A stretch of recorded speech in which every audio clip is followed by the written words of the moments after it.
This is Matt Hurt at Obsessive Viewer. This is Tiny at Obsessive Tiny. I am Mike White at I am Mike White. And this is ObsessiveViewer.com's The Obsessive Viewer Podcast.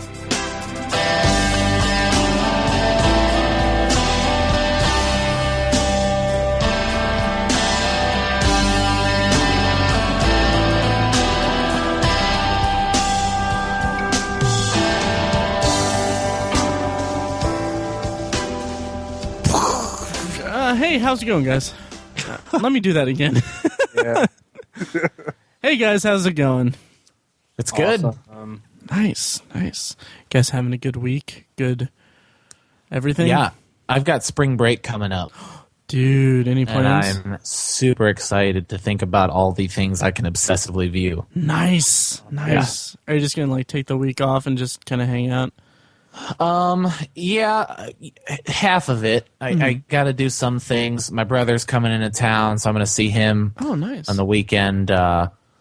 So I'm looking forward to that. It's going to be a lot of watching movies and watching shows that I have because the theater pickings are slim, if you guys didn't know. Yeah, this I don't know. It's like we're right in the sweet spot where the crappy movies from February and stuff are just still occupying the theater a little bit, and then there's this murky kind of gray region that we're in now where it's like we're in between the bad movies and the summer movies, and this is like the dumping ground of just mediocrity. It really is bad. I love that April is now kind of the kickoff for summer movies. I'm excited for that to happen. I think there's more. They should spread movies out more, and I would think people would see them. Case in point, I'm super excited about Captain America. Me too. But I saw 302 Rise of an Empire last week, and that was a turd sandwich. Oh, really? Oh, it was awful. I heard there's an epic sex scene. It is pretty epic, yeah. Nice. Ava Green is awesome. She is awesome. It's a very aggressive sex scene. I'm there. Nice. Yeah, worth the price of admission if you're down for that. Oh, wow. But the rest of the movie was a turd sandwich. Yeah. And then before that, we saw. Oh shoot! What did we see? Oh, we saw Nonstop, which was okay. It was okay. It was. Yeah. I wanted to write a review of it, but I was like, I don't know how I can really talk about this movie for more than like a couple hundred words. Yeah, if that. There's not much to say about it. Yeah, I had a lot of problems with the ending. Me too. I mean, do you want to talk about it real quick? Because this is just going to be a general. We're calling it a pod episode. I kind of transferred in our opening into. I didn't mean to turn it into good. Deep conversation, but yeah, it's here we go. Yeah, so this is just a general kind of another extended potpourri episode because coming up with topics is hard and researching the topics is time consuming and it kind of gets in the way of actually watching the stuff that we're discussing. So sometimes we like to take a little break and we have some irons in the fire that we're kind of still working on. So this is the extended potpourri for this whatever. So Nonstop, yeah, the ending. I felt like the motivations of it of the antagonist were just really way too political for a movie that like if they wanted to make a political statement or anything like that, this was not the movie to do it in. Because it's a February/March movie. Yep. It reminded me a lot of movies from the 90s that were, I can't think of a better word than filler movies. Yeah. That just kind of they were really fun to a point, and then they just couldn't stick the landing, and then you forget about them after a while. Right. Couldn't stick the landing. Nice. Yeah. Do you have an example? A movie like Broken Arrow. Ah, okay. Which I think actually sticks the landing, but it, in the grand scheme of thrillers like that, it's pretty forgettable. Yeah, like Face Off. Yeah, but I love Face Off. I didn't want to use Face Off because I love that movie so much. Yeah. But 9 out of 10 people would lump that in this category. So yeah. There are tons of and it did feel like kind of a 90s action movie in that regard. I mean, like movies like Passenger 57, which Nonstop was miles ahead of Passenger 57 in terms of quality, because Passenger 57 is just a mess. And then other movies like that, I think it was Sylvester Stallone, that movie Daylight. Yeah. Like from the 90s, and also like Hard Rain. Kind of pretty much anything Those Christian, movies, right? Yeah, anything Christian Slater did in the 90s. Or Arnold Schwarzenegger. Or Stallone did in the 90s. Yeah, or Schwarzenegger did in the 90s. That's kind of what they're doing with Liam Neeson. Taken was a sensation. Oh yeah. Taken is like what can we compare that to? Taken is like Face Off. No, Taken is like Con Air, which is one of those types of movies that finds an audience and just explodes. Yeah, and Right. I kind of wonder if they had any idea that it would do that. Because No, they couldn't have. there's no way. They cast Liam Neeson. Yeah. Yeah. They couldn't have known. Yeah. So I guess on some level, for the nostalgia factor, it's kind of nice to have these kind of runs of movies. Just Right. And because that's why I like it. That's Yeah. what I liked about Nonstop. Yeah. But just like that, like when it came to a point where they were about to reveal who the mastermind person was or whatever, like there was like right before it, I was thinking it could be anyone on this plane, and I wouldn't care. It's just like it's gonna be. It felt like they wrote it up. They wrote it, and then in the third act, they were like, okay, well, eeny, meeny, okay, it's this character. I will give them that he was Liam Neeson's character. Spoiler. Yeah, well, you know what? Don't see the movie. We're not recommending it. So spoiler alert, sorry. Right. You might want to put a stamp in there. But And the second that happened, I was like, okay, all right, Yeah. well, right. He is, if he is not it, then then I'd know nothing about these types of movies. right. That's what I said. So yeah, you mentioned before they revealed who it was, it could have been anyone. Even after they revealed, I was like, well, that could have been anyone. Yeah. Oh, yeah. So there was that. yeah. However, bad movies aside, I did finally get to see Frozen last night. Nice. Nice. I haven't gotten a chance to see it yet. Oh, you haven't, Tiny? No. I haven't seen it yet. Oh, it's excellent. Nice. Can't wait. It is as good as everyone says it is. Nice. My nephews Yeah. love it. Do they? Freaking love it. What? They Frozen love it. They frozen love it. Nice. If I have to find a complaint, because we're critical on this show, Sure. I would say that the only problem I had was because I know Idina Menzel so much. I'm a fan of Wicked. I love Rent. It was hard for me to separate myself from Idina Menzel's face anytime Elsa, the Ice Queen, sang. Okay. Right, Idina Menzel has a very distinct voice, and I, kids won't notice, Right. but I couldn't imagine that was Elsa's voice coming from her mouth. It was like Idina Menzel subbed in. Now she's fantastic. She's an amazing singer, but it took me out of it for a second. But the movie, other than that, was really, really great. My 3-year-old nephew said the exact same thing.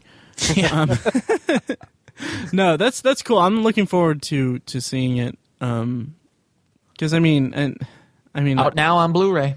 yeah, it just came out today, the day that we're recording this. Not to put a time frame on this episode. Tiny, what have you watched lately? Very little, actually. Oh, cool. Yeah, unfortunately, I'm not prepared for anything at all. You're like me on the last episode, the last Potpourri episode. Yeah, I started working at a new building, and it's a whole new shift, and it's just been a huge adjustment. And so, I was watching a ton of stuff, and it's just really fallen off over the last couple of weeks. That sucks. Yeah, mostly what I've been watching is stuff that I own. Well, I know what you did watch. What's that? You watched the finale of True Detective. Oh, nice transition. Very I nice. did. Yes, as did I. I finally got caught up. Yeah. Yeah, so why don't we talk about that? All right. So I'm looking forward to Matthew McConaughey getting an Emmy. Yes. That will happen. That'll be fun. Also, Nick Pizzolatto and HBO sweeping it, hopefully. Yep. Because that show was absolutely incredible. It ran for 8 episodes, if you're not familiar, or if you've never listened to us. And it was just really good. It was really tight writing and really incredible acting, which we've covered. But what did you guys think of the finale? Well, I think it's a great show for 7.9 episodes. You really hated the closing credits, didn't you? You know, I didn't really hate it. The closing credits. You mean just when they were saying like the theme song? Oh yeah, just the last that last little bit. No. Can we say spoiler alert? Can we? Yeah, put that on here? If here? you are listening to this and you want to avoid spoilers, check out the show notes, which you can find in the lyrics section of this MP3 file, or just in the show notes of whatever podcatcher you're using to listen to this. And you can skip over to our next discussion, which is probably something I don't know what we're going to talk about. So just check that for the timestamps. Starting now. Spoilers. So, the show ends. Well, just before the show ends, they Russ Cole is stabbed incredibly violently. I can't believe he survived that. That sequence. We before we get to the ending? Sorry, can we just talk about that sequence when he's chasing him through? And man, that was just. I loved it. Oh, it was intense. Like the disembodied voice. Yes. It's just this is in Carcosa. stereo. Yeah. Yeah. Was he talking when he was referring to him? Was he calling him a little police or a little priest? Because people online are saying priest, and I can't make that. I don't understand that connection or anything. I don't know. I don't know. I didn't. That's great. I don't know. Yeah, I just assumed he was saying police, but and when he got stabbed, I was like, oh man, that's rough. And then when Marty, I thought he was going to die. So did I. I was thinking, and I was almost okay with it. Me too. Until Marty got a hatchet to the chest. I was like, no, too far. Same here. I didn't need that. And I was kind of surprised that they both survived, because I mean, you can look at it just you can look at it from the planning phase or whatever. Like, okay, well, you have 2 detectives in the show. To increase the drama, you can kill off one or what, and then as soon as Russ got stabbed, I was like, oh, okay, well, he's gonna die. And then Marty got the hatchet, and I was like, oh. Yeah. Now, why were you surprised that they both died? Wait, they didn't both die. That they didn't die. Oh, I was just thinking of just basic storytelling. Like, okay, well, I was expecting, as soon as he got stabbed, I was expecting him to die. And then for a split second, I thought that they were going to kill them both off, and it would be kind of insane if like that ended. It ended like that, but I mean, it wouldn't have been satisfying at all. See, I feel like the entire season they were building towards one of 2 conclusions for Rust. It was either going to be he was going to go through an incredible change, or he was going to die. Right. Because throughout this entire season, he's just been treating life and existence as like this question. It's like I don't even know why this is here. I don't know why I'm here. He's just had such an existential attitude for this entire season that I was like, either that, I'm going to cut you off. Sorry. Either that or totally full of shit, which is up to the viewer. But, he talks in episode 5 about how so much of it is just stories. It's all about narrative and what do you believe? And we see things from a greater plane, and we're all just telling stories, which is even more meta because we're watching a show, which is a story about them telling stories. So, yeah, I think he is very existential and very negative in that way. But also there's a possibility that he's just full of shit. You know what I mean? And everything he's spouting off is because his daughter died. I really don't think so. And no, I completely disagree with that. I never got that because he brought up his daughter like twice throughout the whole season, and I think one of those times was because someone asked him about it. Yeah. I don't think it's something that he dwelled on very much. Yeah, I don't think so. But and also, I thought he was probably going to die in that scene where the climax, because he was like one step away from evisceration. Like the dude stabbed him and like lifted him into the. I mean, he cut him open. So I was like, well, he's going to die. Yeah. I was really surprised when he lived. So, and I liked it. Yeah, they kind of toyed with us for a while too, because I wasn't sure. I just assumed that he was dead when they showed Marty in the hospital bed. Yeah. There was when I was watching the after episode thing with the writer and the director, they made an interesting point that I didn't really pick up on. Again, the show is so detailed, but it was really cool. This episode was the first time that we ever had a change of perspective, because every single frame from the beginning till this episode was either from the perspective of Rust or Marty, but this episode we get it from the perspective of the killer, the Yellow King. True. And it was just really interesting. It was creepy. It was it was very unsettling. Yeah, really, really creepy, but so just kind of on the surface. Like there was, I don't know, it seemed like there wasn't very much subtext to it. It was just like they weren't trying to freak us out. It was just like, this is what this guy is. Right. I don't know. It was just a strange way to do it. I liked it. I'm not talking negatively about it, but I liked it. I thought it was interesting. The weird accent thing kind of threw me off a little bit. What was he doing there? What was showing? Was that actually his?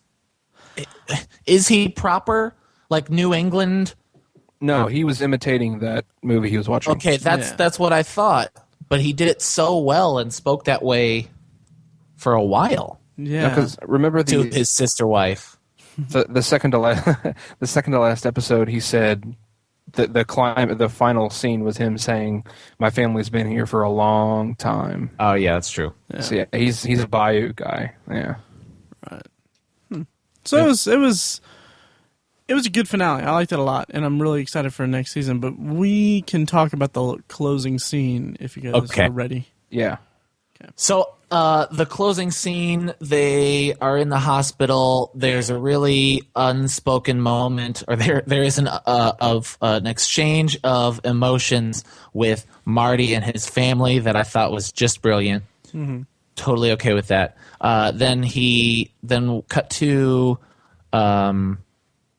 first we see a shot of all the areas in Louisiana where horrible things have happened. Mm-hmm. Okay, and to me, that's a reminder that these things happened. These things are still happening because Billy Lee Tuttle is still out there, and that it is, that's kind of the problem the internet had with the episode, is that they didn't get the closure they wanted. Now, I'm not of that group. I think it only set out to tell us about these characters, and it only set out to tell us about this case. And I'm okay that they got their guy, and the head honcho of all this voodoo creepiness is still out there. That's okay. But it shows us that scene, and then there's a conversation between Marty and Rust. And Rust reveals that as he was almost dying, he feels the presence of his daughter and possibly his parents. So Marty likes that. And then he says something about how, the darkness is darkness is all around. Look up at the stars, darkness. And Rust looks up and says, "If you ask me, the light's winning out." And that's where it threw me. I couldn't do that line. I couldn't accept that line. So your issue was with the dialogue as opposed to the actual evolution of the character? Yep. Yes. Okay. I don't love the evolution of character. And here, I'll have to explain myself a little more. Okay. I I'm tired of seeing movies. On this podcast, we are all non-believers. We all believe that when we die, the machine shuts down and that's it, correct? Right. Yeah. I'm tired of movies portraying characters that believe what we believe and then going back on it. I feel like they are too afraid to do that, which is mind-blowing to me because this show otherwise wasn't afraid to do anything. Right. I understand that he went through an experience that I hope I will never go through and probably won't ever go through. But I'd like to think that on my deathbed, I won't have a religious moment. The show is basically saying, Nick Pizzolatto is saying that the energy of your dead family members is still around. If the biggest non-believer on the show believed one thing and could switch, Nick Pizzolatto can only believe that there is an afterlife. Okay, there's that. What leads me to believe that Rust Cole has to at least be a little full of shit at the beginning is that it's too easy for him to flip-flop and think that the light is winning out. Especially not 4 minutes before he says that line, they show us shot, this location, this location, this location, this location, of where awful, dark things happened and are going to continue to happen. The light is certainly not winning out. Why would the person who understood that say that? That bummed me out. I think your whole your theory about, or your interpretation of how he switched his opinion, I don't know if that's quite true.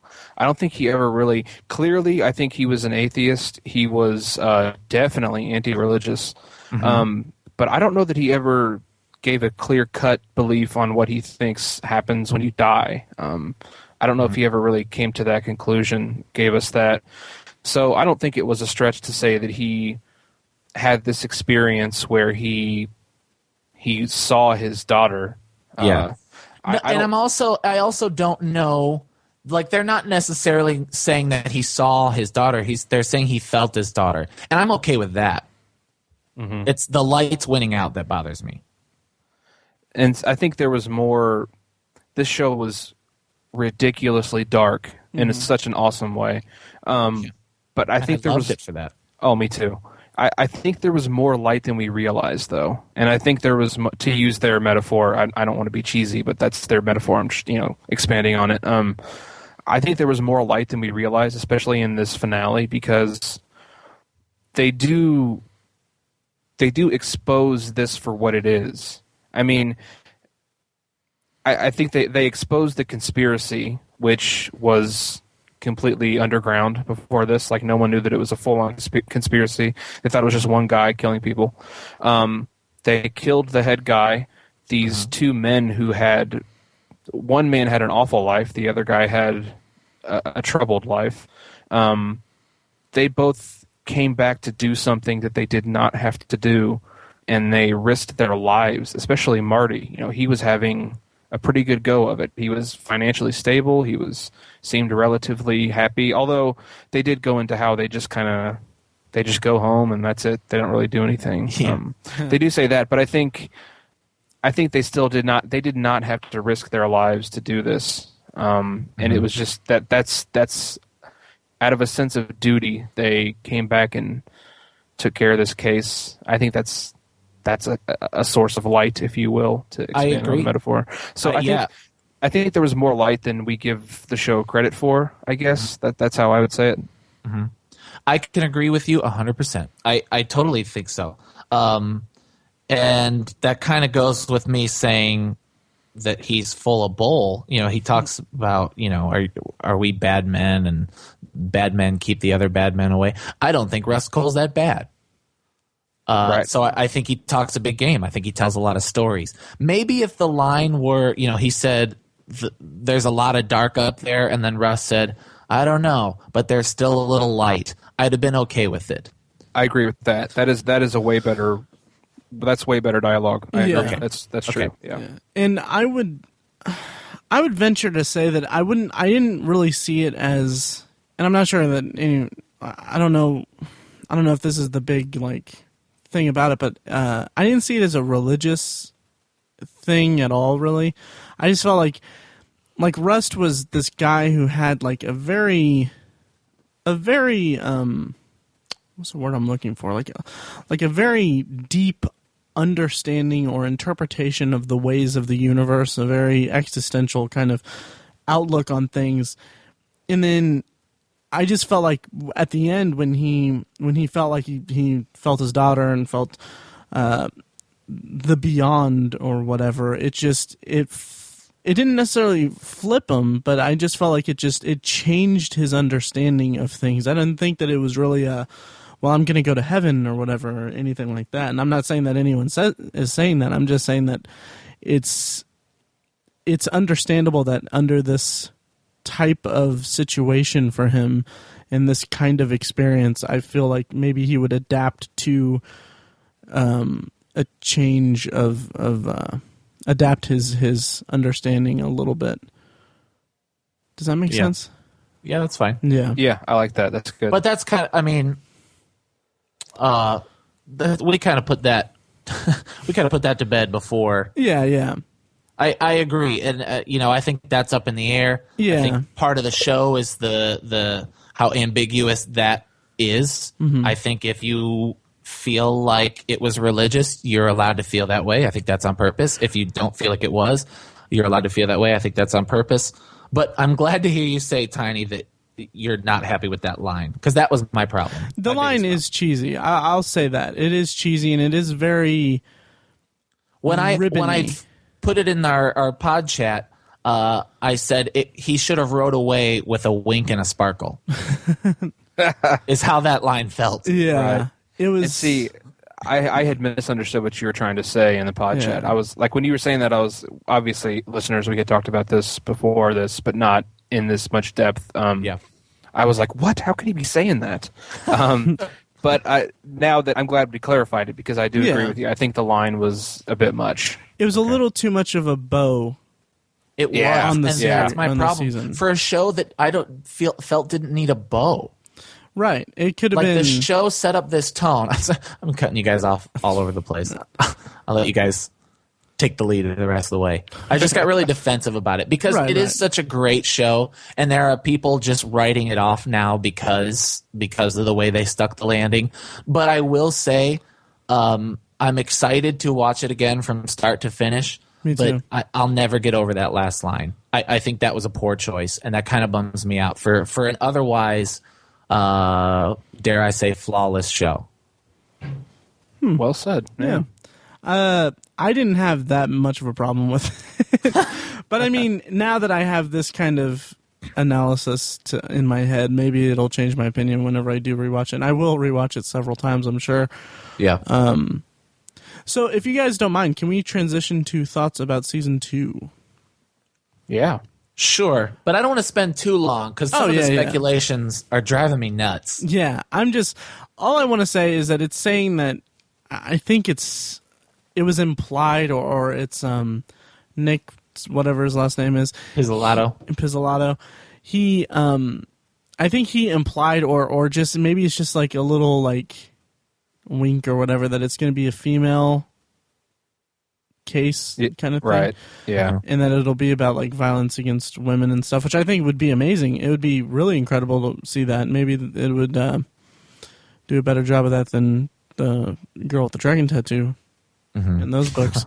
But I just think it would be cool. Yeah, I think that'd be fantastic. Yeah. Will it change locations? I'm sure, yeah. Yeah, and see, that's what I feel like they played their hand really, really big on this first I don't know, what do you call it? This first hand. Right. To use the poker metaphor, sorry. But I feel like they overplayed their first hand, I'll put it that way. I'm not complaining, but I'm just saying for the longevity of the show, it was huge choices on the first season of getting Woody Harrelson and Matthew McConaughey. Of course, Matthew McConaughey couldn't necessarily have been a bigger star, but he's super popular right now, Yep. for obvious reasons. And then they kind of shined a huge light on this whole genre of like Southern noir, which I had never really heard that before. Yeah. I kind of knew what it was, but I just didn't know how expansive it was. Matt found an article from somewhere about all of the sources for this season of True Detective, like all these books that Nick Pizzolatto had said that he's read before. Some of it's philosophy, some of it's novels. It's a whole genre. I had no idea that it even existed. Right. And I feel like it is a deep, deep well that has yet to really be tapped for film and television anyways. It's a very dark place. It is. I feel like they could do 10 seasons on just Southern noir, but I almost feel like they have to change it up a little bit for next season. Right. Yeah. Maybe And something in a that's- city. Yeah, that's going to be kind of the problem too with it, is that it's going to have this incredible first season kind of weighing it, maybe not weighing it down, but I read somewhere, I don't know how factual this is or whatever, but I read someone online mention that in passing that he'd spent 2 years writing this season. Wow. So it was pretty much really, really fleshed out and everything. So it's going to be kind of a little nerve-wracking to see how he works under a deadline. Mm-hmm. So it'll True. be kind of curious to see that. Obviously, there have been so many people speculating on the casting choices for next season because it's just so wide open. My favorite one I've seen so far is Sam Rockwell and Michael B. Jordan. Oh, that would be so awesome. Yeah, That I gotta would go be change my amazing. pants. I would say there's almost 100% chance it's not going to happen. Oh, absolutely. Yeah. Michael B. Jordan's going to be a little busy with Busy? Fantastic Right. Four. Yep. Yeah. Yeah. But that oh would be man, amazing. that is fantastic. Yeah. To switch focus, sort of. How do you guys like the anthology format? I think it could be really good for this type of show. I mean, I wasn't a huge fan of. I only saw one season of American Horror Story. And there's only one worth seeing, in my opinion. Is it the first one? Because I didn't think the first one was worth seeing. I liked the first one a lot. It was clearly produced by Ryan Murphy. I'll say that. Take that as you will. Ryan Murphy created Nip Tuck and Glee. Mm-hmm. And knowing that going in helped its case. I liked that a lot of that was done with a wink and a nod. And I was perfectly okay with that. I did enjoy the first season of American Horror Story. Sure. The second season, not so much. Interesting. But I love the idea of switching up the story. There's so many concept shows out now, like the show Nashville. Mm-hmm. Now, I've never seen an episode, so I apologize if I'm generalizing. But, it's the idea that these two divas, one from the old days and one from today, go on tour together. That's a one-off story. Yeah. And you're dreaming if you're going to take that longer than one season. Right. So I think it's really fresh that they could do this. And before the first season of True Detective premiered, I kind of had this thought in my head that, like, The Wire to me is like the greatest show ever. Like, legitimately just the best thing that's ever been put on television, just for a multitude of reasons. But one of the things that sticks out about that is that each season had a clearly defined theme and social commentary. Each season kind of refocused onto a different part of the city. And I felt like True Detective could accomplish that same kind of thing by having, like, season 1 being about this kind of this light and dark kind of wrestling existential kind of things, and maybe season 2 can be something else entirely in a different setting. I don't know how far away they want to get from season 1's kind of tone or style, but I think they can go a lot of places, and they can have this kind of loose connection with the first one, not like thematic connection or anything like that, but just this kind of, or I mean like storytelling connection, but like this kind of statement, I guess. I don't know. I think it could be really cool to see some other setting and other kind of theme play out for season 2. Yeah, I'm excited for it. I haven't watched American Horror Story. I've never watched any show that does the anthology method. I'm excited for it. I just curious to see where it goes. I think this show played on a lot of strengths of usage of time. I feel like we got a series worth of character arcs. Sorry, I feel like we got a series worth of character arcs in 8 episodes. Yeah, which was really impressive. Totally. And so if they keep doing stuff like that, I have no problem with it. And I think 8 episodes is cool too. I think shows like this that are, it's an hour, and it's not like you have commercials in there. You have 8 hours to tell a story. If you try to stretch that out to 12, 13, like if this season had had 4 or 5 more episodes, it probably would have gotten a little bit drug out. Mm-hmm. At least to an extent. But the way that this was structured, they didn't waste one scene. Not one scene was superfluous or unnecessary. It was all great. It all led to the end. And so, if they stick to that format, I can't see any problems with it. Right. Yep. Agreed. What do you guys think? Do you think, last one, then we can switch off to another topic. Would you guys want to see a kind of similar setup for season 2? Do you guys want them to keep the time frame kind of thing, like old case and new case, like kind of parallel stories kind of running side by side kind of thing? Or do you guys think that they kind of... It was cool and well done, but I wouldn't want it to be the gimmick. Okay, interesting. Yeah, I don't think necessarily each season should have a huge expansion of time like that. Mm-hmm. I don't necessarily think the case needs to drag out over 20 years like this one did. Right, and that's I agree to an extent, but like you said, they crammed in, or they really accomplished a series worth of character development through that, and I think a big part of that is the time frame of the storytelling of the actual story. Maybe that factored into it. I don't know. Mm-hmm. Yeah. We'll see. We'll see. It'll be out next year, I'm sure. But yeah. So spoilers off. Yes. I'll throw my hat in real quick. Go right ahead. Just because I didn't say much earlier. An update on my goal of watching one movie every day, or 365 movies in a year. Yes. I'm still ahead of the game, thankfully. Oh, nice. Like I said, I've fallen back, but today is the 77th day of the year, I think, and I'm at 84 movies. So holy crap! Jesus. Yeah, I'm still ahead of the curve. What's the best movie you've seen this year?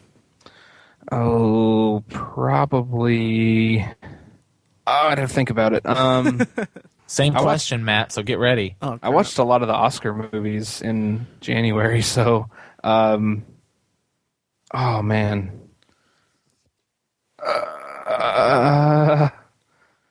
Put me on the spot, dude. I know. Probably Her. Oh, nice. Yeah, or Dallas Buyers Club. Also nice. Which we've talked about. Yeah. Mine would probably be 12 Years a Slave, or Mia Maxima Culpa, that documentary about the Catholic Church. Mm-hmm. Mike, how about you? I'd say Inside Llewyn Davis, RoboCop, or Frozen. Nice. Yeah. Wow. Okay. Cool. Yeah. Best is Inside Llewyn Davis. Okay. RoboCop was damn fun though. Nice. Yeah. News. They have announced that the new Star Wars movie will be set 30 years after Jedi. Okay, cool. I saw the headline, but I didn't see the actual news about it. That's cool. How do you feel about that? I feel good about it. Nice. It fits. They'll look 30 years older. And so far, the only person or the only character confirmed to return is R2-D2. And they've also said there will be, this is a quote, there will be some very familiar faces along with a trio of new young leads. Oh, awesome. Interesting. Yep. I wonder if it's going to be the solo kids. I'm hoping that's the idea. Yeah, because I think, isn't it like in the books that have been written, or maybe the comics, that the solos had they had twins and then a son? Yes. They had 3 kids? Yeah, it's in the book. Right. That'd be cool. That's cool. Yep. Nice. I watched Rush. Can we talk about that? Have we talked about that on the podcast yet? Tiny brought it up in a potpourri once. And I have not seen it. Okay. But by all means. I'll just say I agree with what Tiny said. It was really good. I can't really remember what all you said, Tiny, but yeah. I thought it was, man, I was really, really pleased with it. It was really cool. It was a really cool rivalry story, but it wasn't a traditional rivalry story. It was kind of how it wasn't like, oh, I hate this guy or anything. It was like kind of how these two guys influenced each other and pushed each other in a way that I wasn't really expecting it to play out that way. It was kind of, by the end, there was kind of a mutual kind of, I don't know about respect, but there was kind of, respect. There was a mutual kind of thing with them that I wasn't expecting out of a rivalry story like that. And I mean, I know that it sounds like it's pretty standard kind of rivalry story kind of thing, but it played out differently than I thought it would.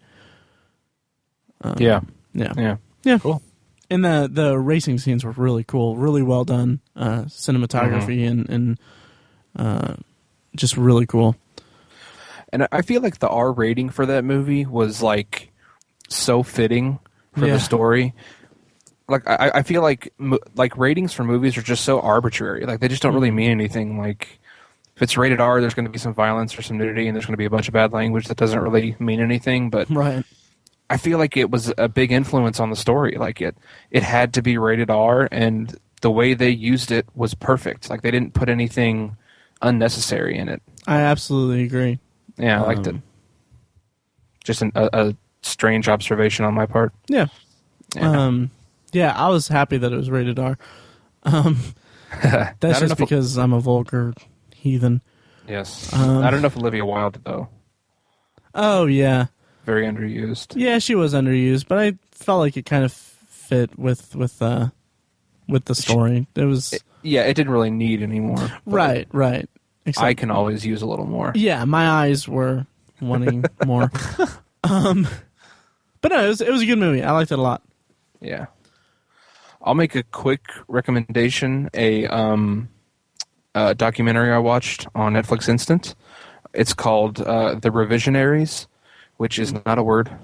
But it's a really cool documentary about how in the state of Texas, a lot of textbooks are made there, and they have their own board of education in the state of Texas, and they get to literally decide what gets put into textbooks. And there's been the most common debate is about creationism versus evolution, how that makes it into textbooks, and what can be said, what kind of language can be used. And so it focuses a lot on that. But what's most disturbing about it is that there's just these 9 or 11 people in Texas who get to decide what millions of kids throughout the entire country get to learn. It's kind of disturbing. It's an interesting documentary. I just had no idea.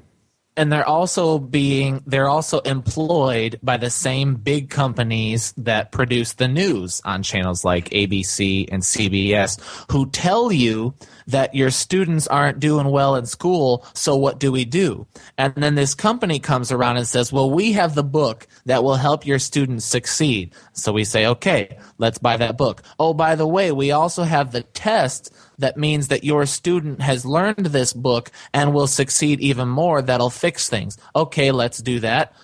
News. Students haven't done as well as expected. What do we do now? Another book comes along, and you just kind of like follow the money up and see they're all making the same money. Jeez.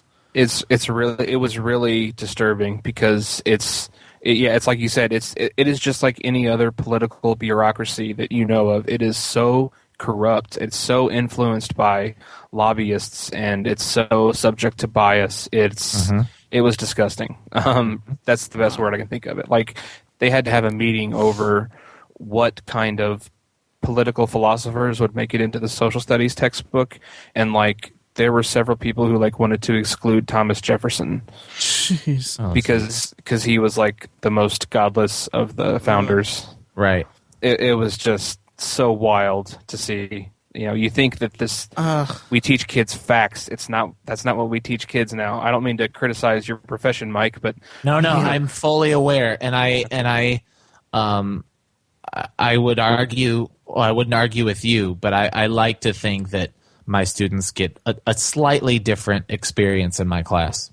And I would venture that because I would venture to say that because I'm sure you're not the kind of person that would just teach from a textbook. Yeah. So yeah, and being a teacher is freaking hard. I mean, I was an education major for 1 year, and I was like, nope, no, thank you. I didn't have the balls to get out of it. Yeah. So it's a really interesting documentary. I recommend it. Cool, and it's called The Revisionaries? The Revisionaries. Cool. I'll have to check There was a movie came out about 3, maybe 4 years ago called Waiting for Superman. Did you guys see that movie? Oh, yeah, about the kind of the, what was it, like a lottery kind of system for Yeah, something? the lottery system for school, for these charter schools. For school vouchers.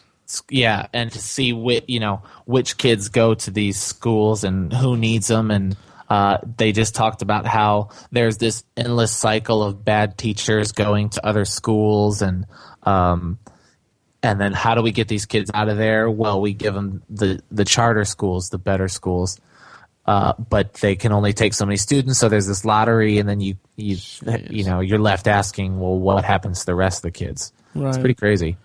I Good never movie, though. did get around to seeing that, but it sounds like a fun way to spend a couple hours.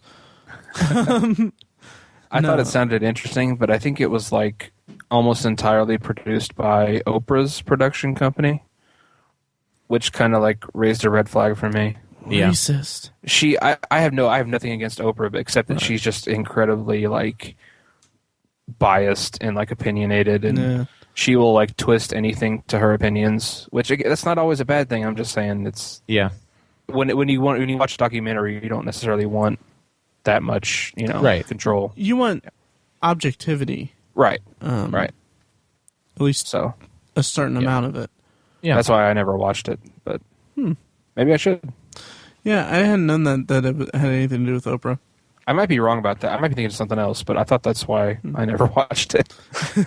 I'm not seeing anything about Oprah, but I might not be looking hard enough.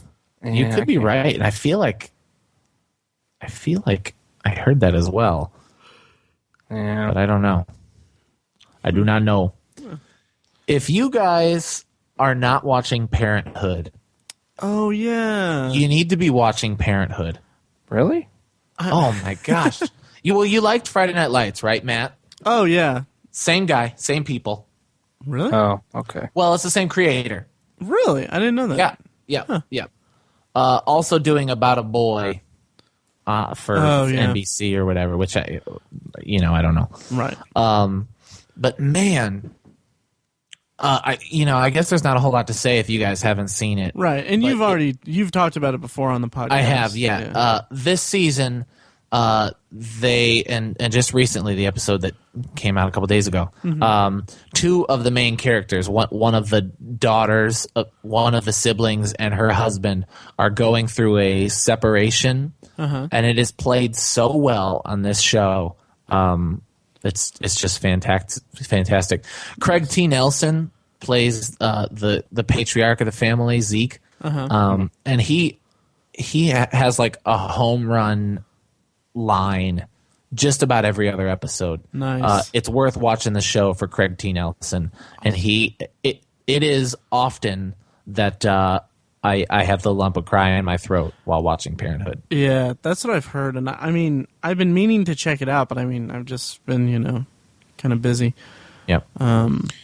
Did you watch that from the beginning, Mike? Well, I've seen it from the beginning, but I didn't watch it when it first aired. Okay. I was wondering because I thought it was like in its like 4th season or something.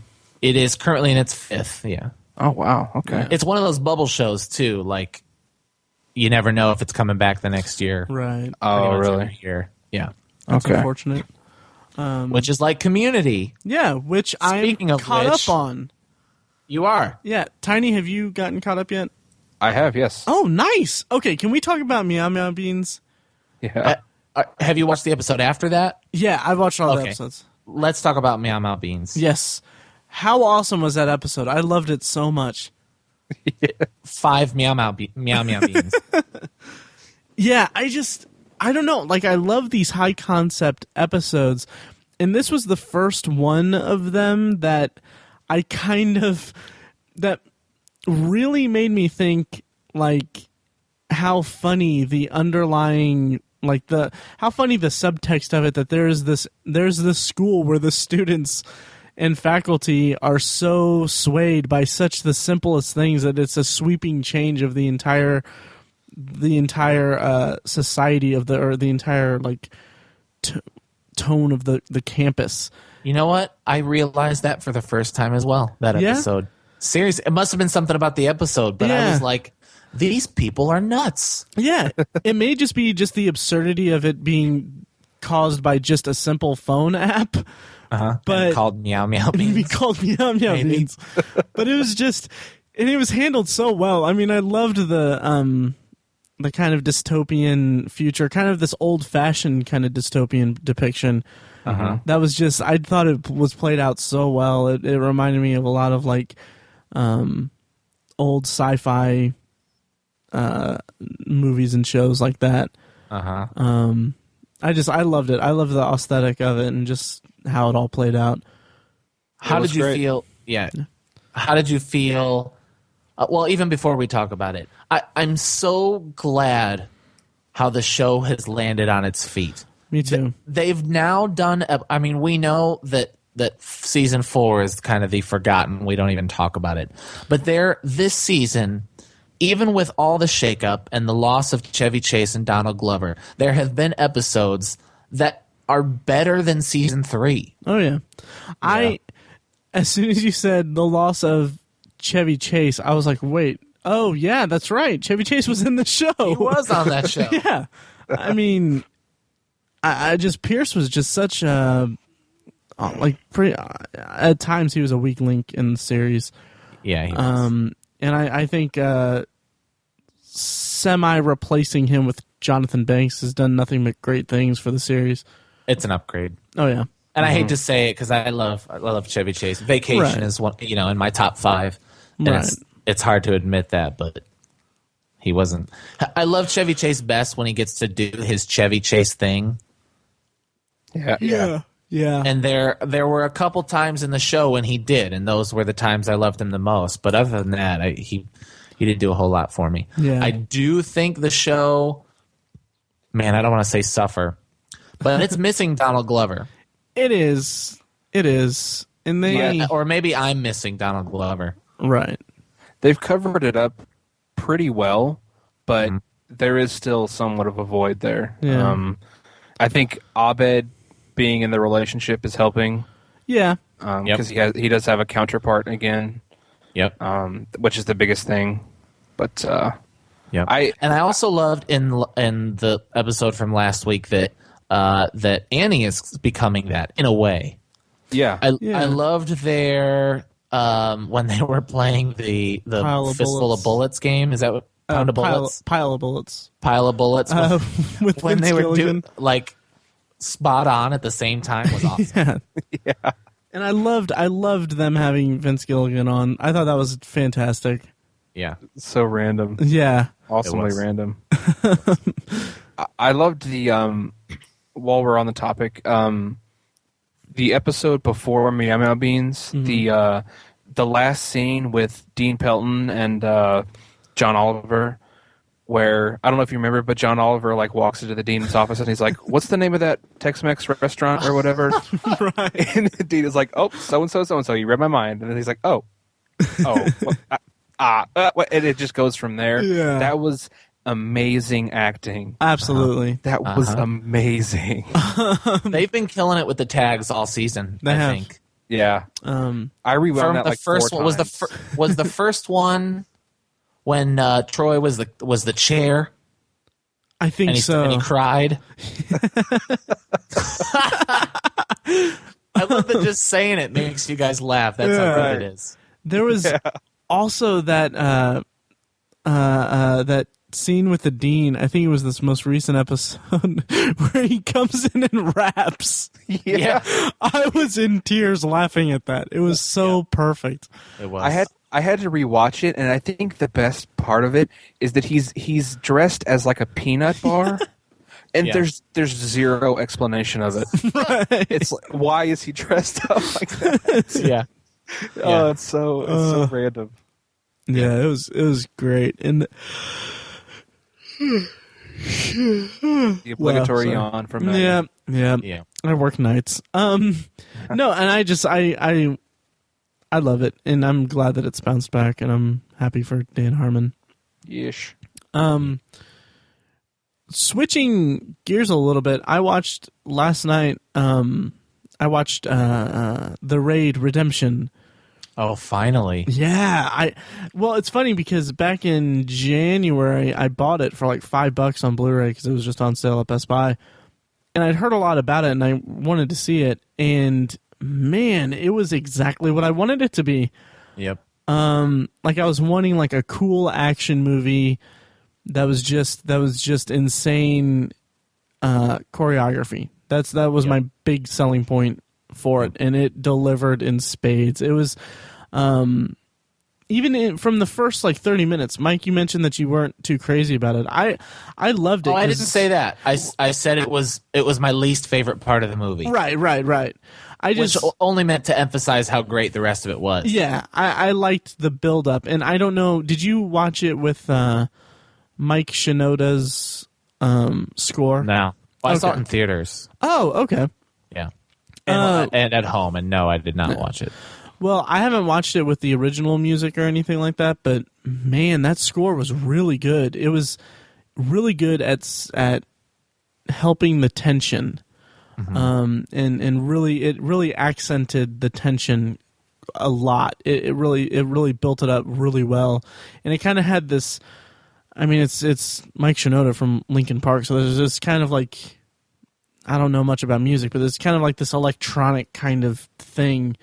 And it kind of reminded me of like those 80s action movies that had like this really electronic, I guess. I don't know how else to describe it. Sound to the soundtrack that it just really elevated it for me quite a bit, actually. And the violence was just so cool. But in the end, did it even really matter? What? Oh, the music? Damn it, Tiny. Killer. You win. Stupid reference. Damn it. You win. No, but I loved it. And just the fight scenes, the martial arts were just, there were many times where I was like, how? Just how? How does this happen? How can people do this kind of stuff? Even in the beginning part where they show the guy training or just working out, I was like, how is he moving so fast? I don't understand that. Well, some of it's filmmaking. Well, yeah. But I was sucked into it. The first time I saw that movie in theaters, I was in a weird place in my life. It was before we started this podcast, obviously.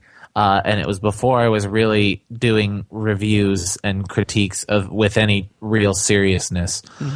And I was always like, basically anything that Roger Ebert said was how I felt about the movie going in. Sure. And I love Roger Ebert, and I miss Roger Ebert, and he's a great influence on me. But one of the best things I ever did was liberate myself from Roger Ebert, because he kind of ripped that movie apart. Did he really? And he was like, "Oh, it's pointless, and it's all just violence, and the story is stupid." So I went into the movie expecting that. Mm-hmm. Now, he was wrong, and I felt that he was wrong. However, I was still like trying to find ways to discredit the movie, and I was all like, "Oh, the story about the brothers, that was kind of lame, and it was just so easy." But over time, and like the second and third time I saw that movie, I'm over it. It's good from start to finish. Absolutely. And I never really. I mean, on the surface, it's kind of a pretty straightforward scenario and everything. Exactly, and that's what I say now. Yeah. What makes me kind of nervous is I don't know much about the Raid 2. But I know that it's like 2.5 hours long. Whoa! Yeah, which I'm like, one of the main reasons why I watched the Raid Redemption last night was because it's like an hour 40. Uh-huh. So I'm kind of curious how this is going to sustain itself for 2.5 hours. The movie reminded me of a video game I used to play for the NES just called Kung Fu, which was just like different levels. You had to go up these levels of endless bad guys. Okay. The people who wrote this movie had to have played that game, but check it out. Check it out on YouTube. If I had one complaint about the movie, well, I have several, but my biggest complaint about the movie is that it's called The Redemption. Yeah. I wish it was just called The Raid. Yeah, what the hell? me too. There is no redemption. Well, I think it's more about the brothers, like redemption for leaving the family. But then again, I mean, it's not really that redemptive. Exactly. Silly. And in the movie, the title card only says The Raid. So I've kind of just been calling it The Raid. Huh. Yeah, it's a good movie. It's a good movie for what it is, and it accomplishes what it sets out to do, except for tell the story of a redemption. But still, it's exactly. Yeah. It is strange that the first entry, like a first time movie, would have a semicolon and a subtitle. Yeah, it's foolish. Kind of like Indiana Jones, like the first movie's officially called Raiders of the Lost Ark. Right. Yeah. Right. Yeah. Yep. Yeah. So I liked that. That was good. I've been catching up on Brooklyn Nine-Nine. It's a great show. That comes on after New Girl. And we DVR New Girl, but I always add 5 minutes at the beginning and the end just because I've been burned too many times. And so my wife and I will watch New Girl, and then we catch the first 3 minutes or whatever of Brooklyn Nine-Nine, and we laugh every time. It's so funny, and we're like, dude. why are we not watching this show? Yeah, definitely get into it because they're about to end the season. I think they've got a few episodes left. Okay. But they were renewed for season 2, and it's hilarious. I mean, at first it kind of feels like a knockoff of Parks and Recreation. It feels like Parks and Rec in a police station, but it's really, really grown into its own, and the characters are really good. Cool. And there's just some really funny stuff that happens. There's a lot that can be done with the police setting, and I love it. Guys. Cool. Guys. Uh-oh. Cosmos. Yes. Oh. I've not watched the second episode yet, but the first episode. Maddie. I know. But man, That is the closest thing to live worthy television. yeah. I mean, we watch Cosmos live. That's the only show I watch live. Nice. It's been really successful too. Yeah, and I love that about it. It had like didn't it have like an 11 million rating? Like it got like 11 million viewers? I thought 12. No, significantly less than Really? that. Really? Yeah. Maybe the second episode, but no. You know what? And maybe they're including both nights. But I remember the Sunday night was actually a disappointment. Really? Uh-huh. Huh. I guess I heard wrong. Yeah, it had so much going against it. I think that they are... Here we go. It says it's not a disaster. That's what they can say. Yeah, I just Resurrection is killing it. Obviously, on a Sunday night, the only thing people watch live really is Walking Dead. Yeah.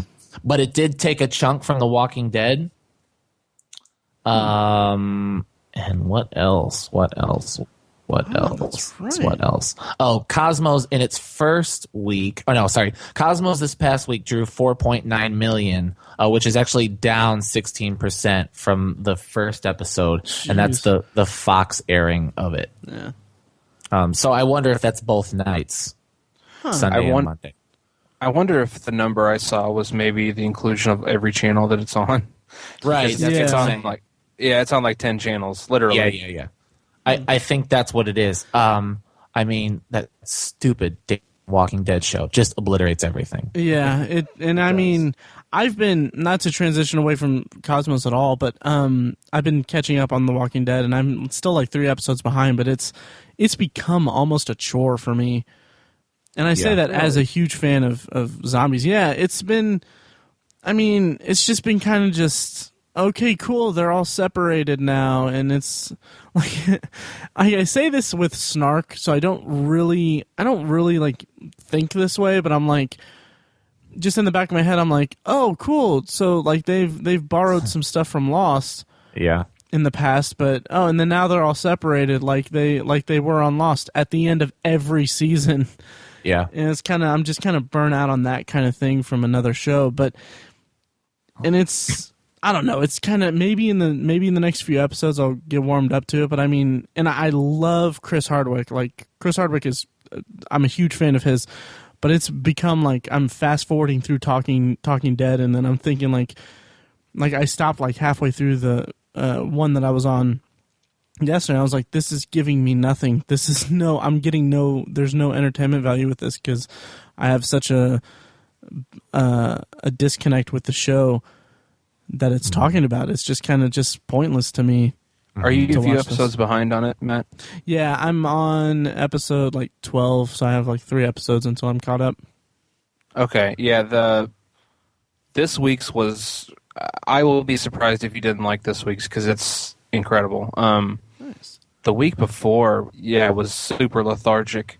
Yeah. But it's been up and down for me. I don't know. I'm still liking it. Okay. Yeah, but I've never been a fan of Talking Dead. It's never been. I think the format. It's just not. I don't feel like we're getting very good information. Yeah, it's a love fest. It's not a discussion. Yeah. I'm just not. And not to the discredit of Chris Hardwick, right? Because I mean, I'm a huge fan. I'm going to say he's awesome, anyways. But he's really, really good at hosting things.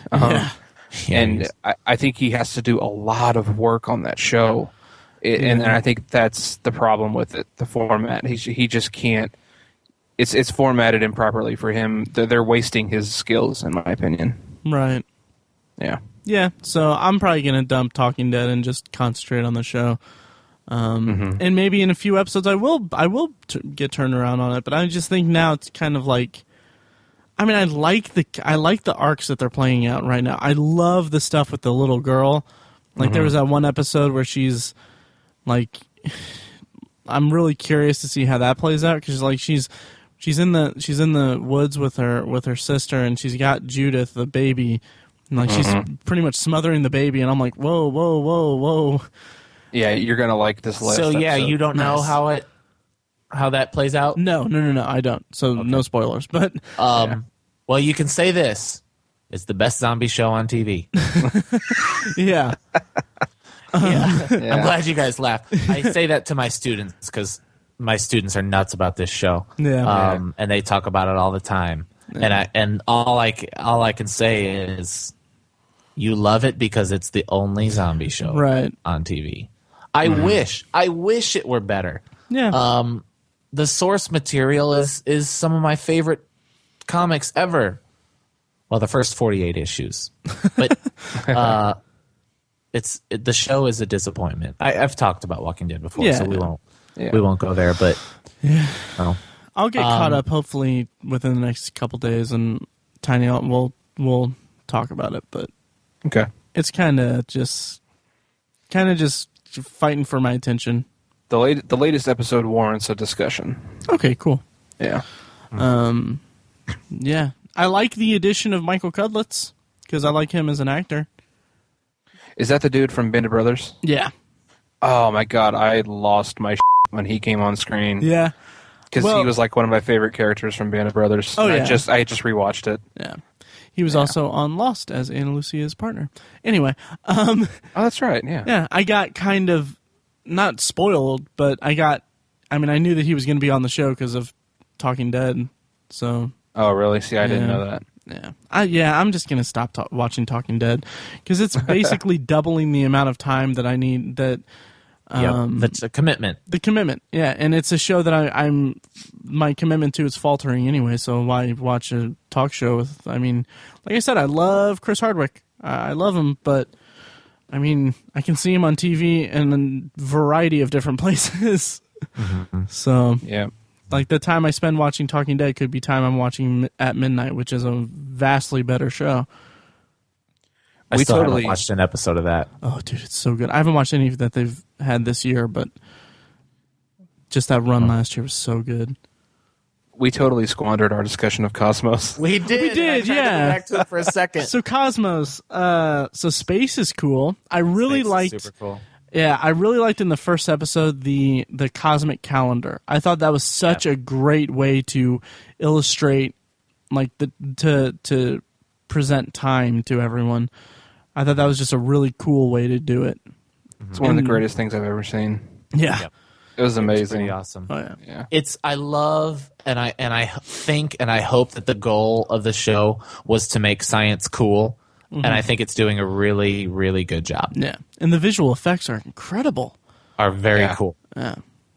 And the concept of it, that they were in this ship, we're taking a tour with this ship that is not subject to physics, is just that is such a brilliant idea. Yeah. Uh-huh. Yeah. Yep. It's very cool. Very good. Yeah. I got a little choked up actually at the first episode. That's how I did too. That's how majestic it was. Oh yeah. I didn't the second episode. Yeah, me either. Right. I'll tell you what happened the second episode, and I'll avoid spoilers for Matt. Right. The first one, what was so marvelous about that first episode was how well they fit so much information into an hour. Oh yeah. So much good information. I thought that was really, really well done TV. The second hour, while still interesting and good, is clearly part one of two. Yeah. Yeah. And so like, to call it a complete thing, I'll have to see the next episode. You could have just stopped after episode one. Right. And had what they were trying to say in that episode. There's more to say after the second one, I think. Okay. I agree with that. Yeah. Yeah. What else have I watched? I've decided I'm probably just gonna drop Agents of S.H.I.E.L.D. Oh yeah. Yeah, I was watching because I haven't watched it in a long time, so I'm like 10 episodes behind. Oof. Yeah, which man, that is an uphill battle. Yeah. And I started watching episode 6 is the episode that I stopped at, and it just felt like so cumbersome to me. It was like the way that it's like it feels like X-Files with only superpowers, and it doesn't feel like X-Files exactly, but it feels like it's trying to emulate X-Files. And that's just something that I don't feel like it's really doing that well at accomplishing that. And it's kind of just I mean, I love Clark Gregg and Chloe Bennett, One Day Will Be Mine. But man, it's just such a drag to watch it, because I mean, like I was watching it, and then like it was the story of firefighters from the attack on New York. So they basically have it into the universe and everything. It's exists in this universe, and they have callbacks and everything to events that have happened in the cinematic universe. And so these guys are basically dying, and they're trying to figure out why, and they find out that there's some kind of virus or something, and then there's a point where they figure out what the problem is, and there's like kind of an emotional scene where they figure out that they can't do anything for this guy. And then I'm sitting there like, oh, cool, so I'll be able to watch another episode of Brooklyn Nine-Nine because this is ending pretty quickly. And I look, and I'm like halfway through the episode, and I'm like, oh, man. And then there's this whole, like, forced, like, this one character is infected with this virus. We better save her and all that. And I'm like, okay, well, it's the first season. This is a pretty major character. They're not going to kill her off. I was just, like... And the fact that it exists in this world where it's this alien virus, I'm just sitting there like, okay, well, they're going to figure something out to get it out of her, and it's not going to be anything that's really going to make me that I'm really going to enjoy, because it's going to be just this doctored thing. It's going to be, oh, well, in the 11th hour, they're going to figure out this plot convenient answer to it. And it's just kind of just like, I didn't feel like finishing it, so I just turned it off. Mm-hmm. So, I don't know. That's a bummer. Yeah, it is, but I mean, at least I have time now to watch other things. I might check out Resurrection, which I watched the beginning of the first episode, and there's a fine line between paying homage to something and to straight ripping it off. In the opening moments of the pilot of Resurrection are the opening moments of the pilot of Lost, like almost to a T. Only with a kid in a field instead of a guy in a forest. And I thought that show looked awful. Yeah, and I don't know. Maybe I'm just kind of hurting for a good mystery show. Yeah, but I like the concept, but the execution looked dumb. Yeah. To go back, if you guys don't mind, sure. to Agents of S.H.I.E.L.D. I haven't watched it. I haven't seen an episode, but it just seemed to me like they took a gamble, right? Mm-hmm. They were taking a shot. It was an experiment. Can we make a show that takes place in Marvel without the superheroes? Right. The answer is no. I guess they included Deathlock. Is that the name? The character? I don't know anything about the character, but apparently it's a huge thing. Well, it's not Iron Man. Right. And there has been like a cameo from Samuel L. Jackson, and I guess Lady Sif from Thor appeared in an episode. But it seems like it's really struggling to make that kind of big swooping connection, and it's too episodic for me. I like my shows serialized. Yeah. It's just, I'm probably gonna drop it because I feel like I'm hoping and I'm positive that this is the case.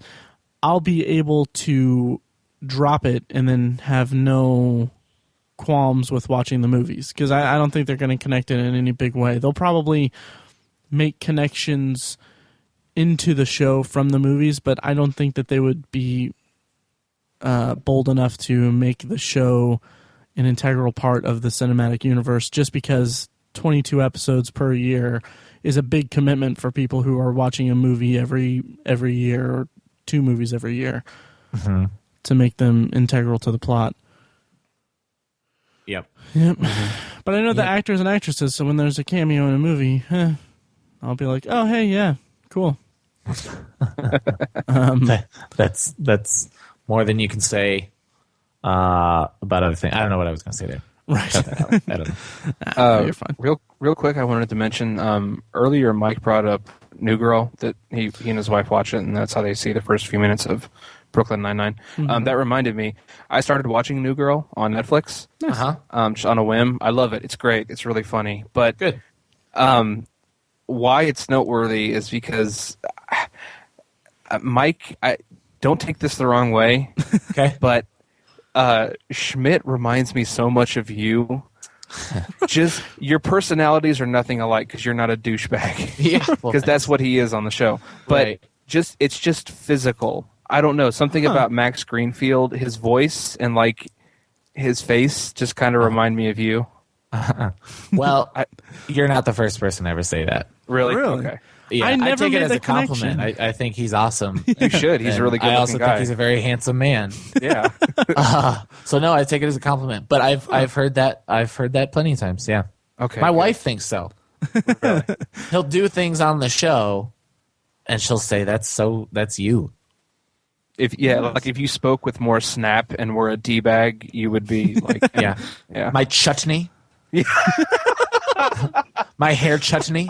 Thank you for There's that only so one much. reason a man should think about another man, and that's if that man is Jay Cutler. I didn't even know who Jay Cutler is. My mind is. It's Jay Cutler. Why are you saying it that way? Jay Cutler. Oh, that's fantastic. On a somewhat similar note, and we should probably wind this down because we're holy crap, around an hour and 20 minutes. But yeah, on a separate note, I've been kind of getting caught up on the Mindy Project because I have all these shows that I watch, and I want to kind of run through Mindy Project before I get caught up on New Girl. Just because I know that if I watch New Girl first, I'm just going to forget about Mindy Project. But it's actually really good so far this season. They introduced one of the guys from Workaholics. I don't remember the guy's name, but they introduced him last season in the Mindy Project as this kind of way too cool Christian like minister guy who falls in love with Mindy, and it's kind of just every time he's on screen, I just want to punch him in the face. It's kind of this like he's way, way, way, way too hip, and they cut him out early in the season, so I'm very happy for that. And they added Adam Pally from Happy Endings. Nice. To the cast. Yeah, and he plays this this kind of bro kind of guy, this frat guy that's an OBGYN, and he plays it so well, and it's really funny. So he fits really well into the cast. And the show's been really good. So I'm still like 5 episodes behind on there, but after that I'll get caught up on New Girl. Cool. The guy you're talking about from Workaholics is Anders. Yeah, that guy. Anders Holm, who is actually my favorite character on Workaholics. Really? I Yeah. mean, I'm sure that he's fine on there. Maybe his character, just his character in Mindy Project was just like nails on a chalkboard to me. Yeah, and there's this whole I believe that. Yeah, and there was like this whole episode where he decides not to be a minister anymore or anything, or a pastor, whatever he was, a preacher is what it was, and decides to be a DJ. And it's so stupid and it's so annoying. But luckily he's gone now, hopefully. Yep. So, yeah. Well, we're at an hour and 22 minutes. We are. Any other things you guys want to discuss real quick, or should we wrap it up? Or I think did it all. I'm all potpourried out. Nice. Can we talk about failure to launch? No, we can't. No? Okay. No. Okay, that's cool. That's cool. No. No, we can't. Just saying, it's on Netflix Instant if you want to see it. I'm not gonna do it. You know. Stop. I mean, I've seen that movie. it's the most cliched rom-com I've ever seen. Tis. And I've seen a lot of rom-coms. Yeah. I've seen Terry Bradshaw's ass. Oh, nice. I can say that now Yep. because of that movie. Maybe I want to see it. You're welcome. It's kind of depressing, and this will be my final thing on the topic, and we'll never talk about it on the podcast again. But it's kind of depressing to see it because it's the thing about rom-coms is that they include people, they cast people who are like pretty prominent in like the comedy scene and stuff, and eventually they will, if they're good, they will sprout off into their own careers. So what they had in Failure to Launch, I don't know if this is the case, but the friends of Matthew McConaughey are played by Bradley Cooper and Justin Bartha, who are so good, but they are so getting a paycheck in Failure to Launch. Yeah. And it's so depressing to see them like that. And there's a bunch of other people. Patton Oswalt's in it. Mm-hmm. Isn't maybe I'm thinking something else. Isn't the friend of Sarah Jessica Parker Zoe Deschanel? Yeah. Yep. Yeah. And she's like crazy and stuff. Yeah, she's obsessed with this bird that she keeps hearing, and then she falls in love with Justin Bartha. The movie's just awful. I should have never brought it up. Yep. Yeah. Well, it's actually the funniest part of the movie is they end up shooting the bird by accident. But anyway. So yeah, watch Failure to Launch. Hey, spoiler alert, they end up together at the end. Oh, man. Yeah. Yes, so now that we've alienated all of the listeners, should we wrap this up? Sounds good. All right. Well, thank you for listening to this week's episode of the Obsessive Viewer podcast. Quick note, you can check out Tiny's side project podcast, which I'm a contributor to. It's The Secular Perspective at thesecularperspective.com or on iTunes or Stitcher Radio. Anywhere you can find podcasts, it's out there. Really cool format. We just basically post whatever we want whenever it comes to us. And it's a really cool show if you're into that kind of religious debate and secularism debate and all that. So check that out, and then you can find us on Twitter. I am at Obsessive Viewer. Tiny is at Obsessive Tiny, and Mike is at I am Mike White. You can also like us on Facebook. Rate and review us on iTunes. It helps out a lot, and we really appreciate it. You can also email us at ovpodcast@gmail.com.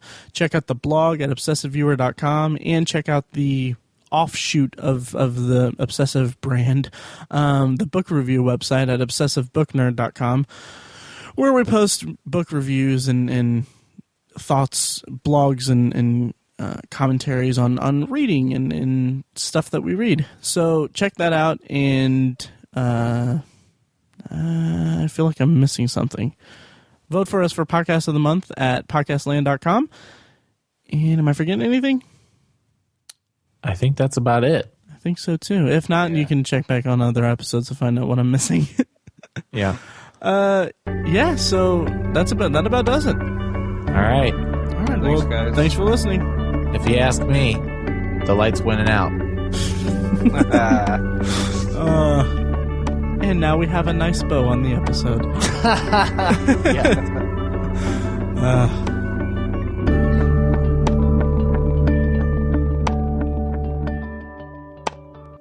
Quick announcement for two of Greendale's finest. Payday is postponed until next week, so this is my freestyle rap apology. Well, I'm a peanut bar, and I'm here to say your checks will arrive on another day. Another day, another dime, another rhyme, another dollar. Another stuffed shirt with another white collar. Criminals, Wall Street, taking the pie, and all the black man gets is a plate of white lies. Prisons recruiting them, police be shooting them. Rap artists looting them, labels all diluting them. Barack Obama is scared of me, because I don't swallow knowledge and I spit it for free. Let me clear my throat. Ha, ha, ha. I don't know what that was, I don't know what that was.